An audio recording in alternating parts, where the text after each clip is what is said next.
결론부터 말하자. 영삼은 단순한 패배가 아니다. 결과가 아니라 그들이 어떻게 무너졌는가가 공개된 90분이었다. 그리고 불과 24시간 만에 그 여파는 대서양을 건너 전술 분석 팟캐스트의 특별 게스트로 등장한 위르겐 클롭의 입에서 한 문장으로 정리됐다. MLS에서 살아남고 싶다면 리오넬 메시가 배워야 할 건 기술이 아니라 축구지능과 마인드. 그가 지목한 이름은 손흥민이었다. 지금부터는 누가 더 위대한가를 말하지 않는다. 그날의 경기장에서 누가 더 현대 축구의 규칙을 정확히 실행했는가를 말한다. 그러면 질문은 바뀐다. 영삼은 정말 우연이었을까? 아니면 이미 예정된 붕괴였을까? 북미 축구의 엘클라시코로 불린 그 경기에서 인터 마이애미는 0-3으로 완패했다. 경기 직후 패배를 받아들이는 방식까지 대비가 되었다. 클롭은 팟캐스트 대담의 말미에 두 장면을 나란히 놓았다. 패배 후 메시는 분노한 얼굴로 심판 라커룸을 향해 돌진했다고 한다. 그리고 클롭은 그 장면을 무의식적으로 유독한 부정에너지가 팀 전체로 전염되는 모습으로 묘사했다. 반면 손흥민은 88분에 교체된 뒤 득점에 대한 분노로 물병을 던졌지만 종료 휘슬이 울리자 가장 먼저 동료들을 찾아가 포옹했고 자신을 대신해 들어간 어린 후배의 머리를 쓰다듬었으며 미소로 관중에게 감사박수를 보냈다고 했다. 주장 완장이 천조각이 아니라 역경에 맞서는 담력의 척도라는 말은 바로 그 데뷔를 겨냥한 선언이었다. 하지만 이 이야기는 리더십 담론으로만 끝나지 않는다. 클롭이 먼저 겨냥한 핵심은 전술 시스템의 활동량이었다.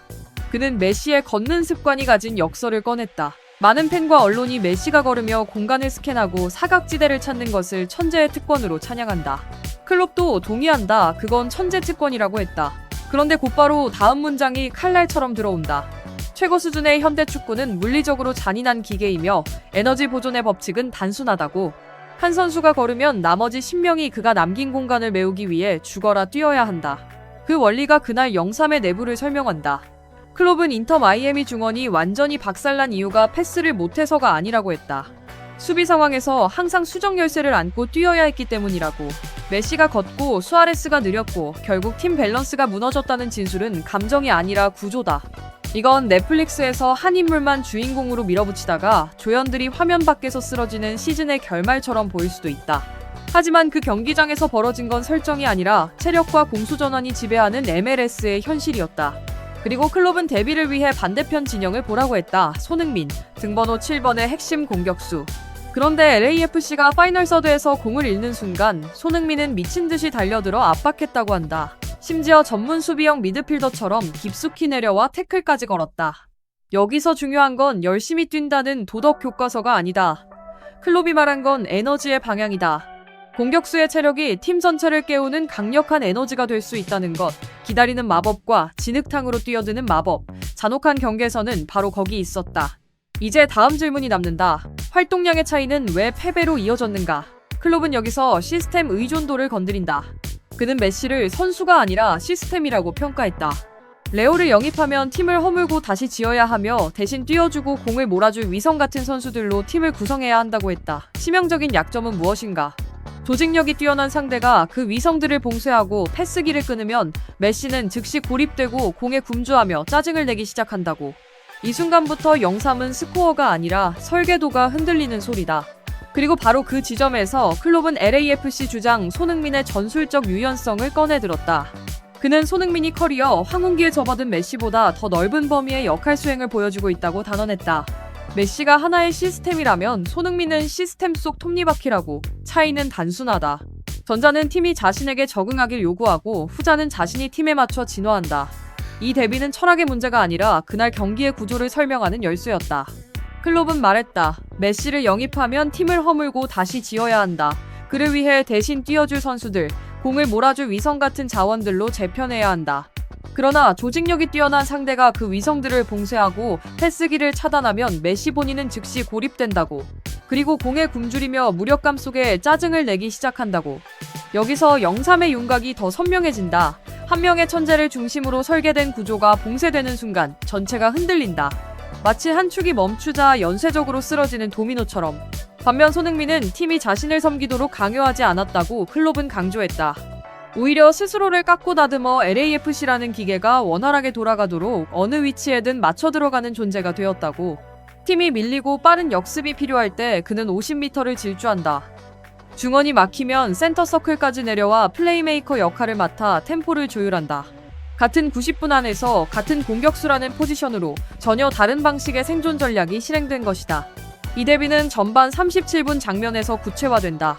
클롭은 직접 전술판을 펼쳐 그 장면을 분석했다. 손흥민이 페널티 박스 외곽에서 공을 잡았을 때 인터 마이애미 수비수 4명이 그를 에워쌌다. 여기서 하나의 가정이 제시된다. 만약 그 자리에 메시가 있었다면 역대 최고의 본능은 드리블로 4명을 돌파해 환상적인 솔로골을 시도하라고 부추겼을 것이라고. 그것이 영웅의 습성이라는 설명이다. 하지만 클롭은 또 다른 요소를 언급했다. 메시의 나이는 38세이며 두 다리가 예전처럼 반응하지 않는 상황이라고. 성공 확률은 과거와 동일하지 않다. 손흥민은 그 순간을 다르게 읽었다. 그는 템포를 의도적으로 늦췄고 자신의 존재감 자체를 활용했다. 4명의 수비수를 한 곳으로 끌어모았다.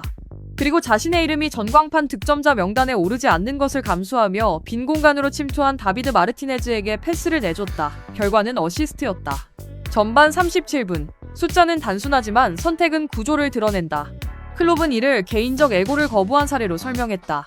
4명을 뚫는 대신 4명을 끌어당겼다. 슈팅 대신 패스를 택했다. 골문 구석을 노리는 장면 대신 동료가 마무리할 수 있는 가장 완벽한 공간을 열어주었다. 여기서 핵심은 기술이 아니라 판단이다. 과거의 개인기로 승부하려는 방식과 미래의 공간지능으로 승부하는 방식의 대비. 이것이 그가 말한 적응하거나 죽거나의 실체다.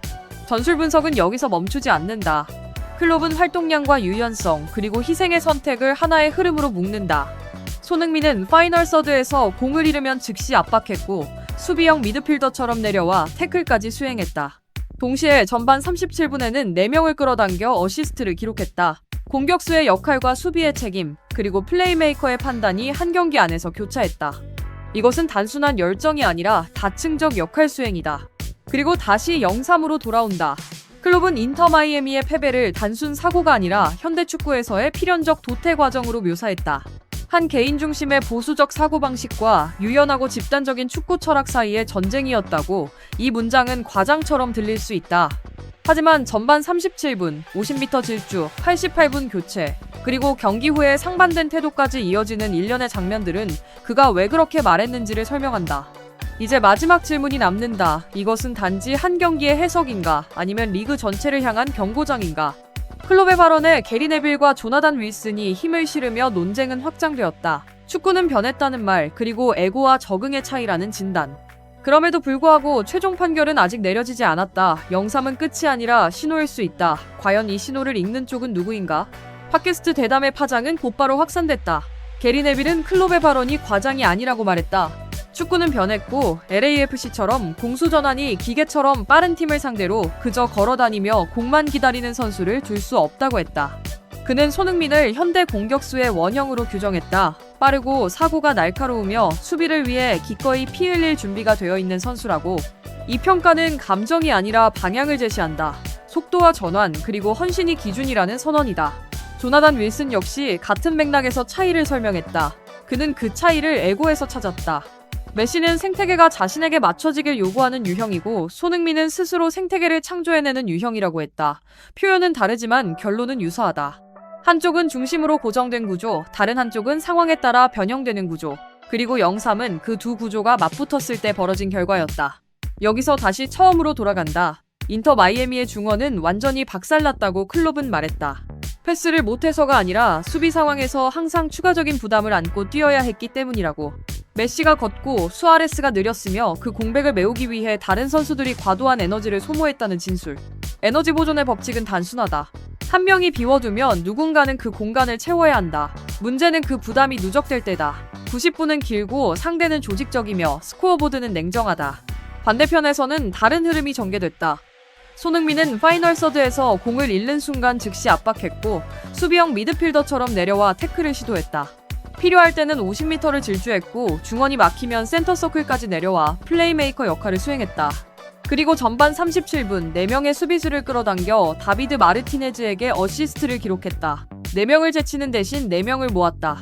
이름 대신 공간을 택했다. 슈팅 대신 패스를 선택했다. 이 선택의 축적이 경기의 결을 만들었다. 물론 손흥민도 감정이 없던 것은 아니다. 그는 88분에 교체되며 득점에 대한 갈망으로 물병을 던졌다. 그러나 종료 휘슬 이후 그는 동료를 찾아 포옹했고 어린 후배의 머리를 쓰다듬었으며 관중에게 감사의 박수를 보냈다. 클롭은 이 장면을 통해 주장 완장의 의미를 다시 정의했다. 그것은 팔에 두르는 천이 아니라 역경 속에서 어떤 에너지를 팀에 남기느냐의 문제라고. 반대로 패배 직후 심판 라커룸을 향해 분노를 표출한 메시의 모습은 다른 유형의 리더십을 보여주었다고 했다. 이 모든 요소를 하나의 선으로 연결하면 영삼은 우연이 아니라 충돌의 결과처럼 보인다. 개인 중심의 설계와 집단 중심의 설계, 걷는 천재와 뛰는 공격수, 고립되는 시스템과 적응하는 톱니바퀴. 클롭은 이를 현대축구의 필연적인 도태 과정이라고 표현했다. 과거의 개인기로 승리하려는 시도와 미래의 공간지능으로 승리하는 방식의 충돌이라고도 했다. 그의 분석은 한 선수에 대한 모욕이 아니라 경고라고 정리됐다. 메시가 역사상 가장 위대한 선수일 수 있다는 점은 부정되지 않았다. 그러나 로스앤젤레스에서의 90분만 놓고 본다면 그날의 스승은 손흥민이었다는 평가가 덧붙었다. MLS는 이제 강렬한 템포, 전술적 두뇌, 그리고 몸을 던지는 희생정신이 지배하는 무대라고, 걸어다니는 마법에 의존하던 시대는 끝났다는 선언과 함께 마지막으로 남는 것은 단 하나다. 이 영삼을 단순한 한 경기의 해프닝으로 흘려보낼 것인가, 아니면 방향을 바꾸는 신호로 읽을 것인가. 시스템은 그대로 유지될 것인가, 아니면 진화할 것인가. 패배는 숫자로 기록되지만 교훈은 구조로 남는다. 그리고 그 구조 앞에서 묻게 된다. 그들은 이미 충분히 위대한가, 아니면 아직 변해야 하는가.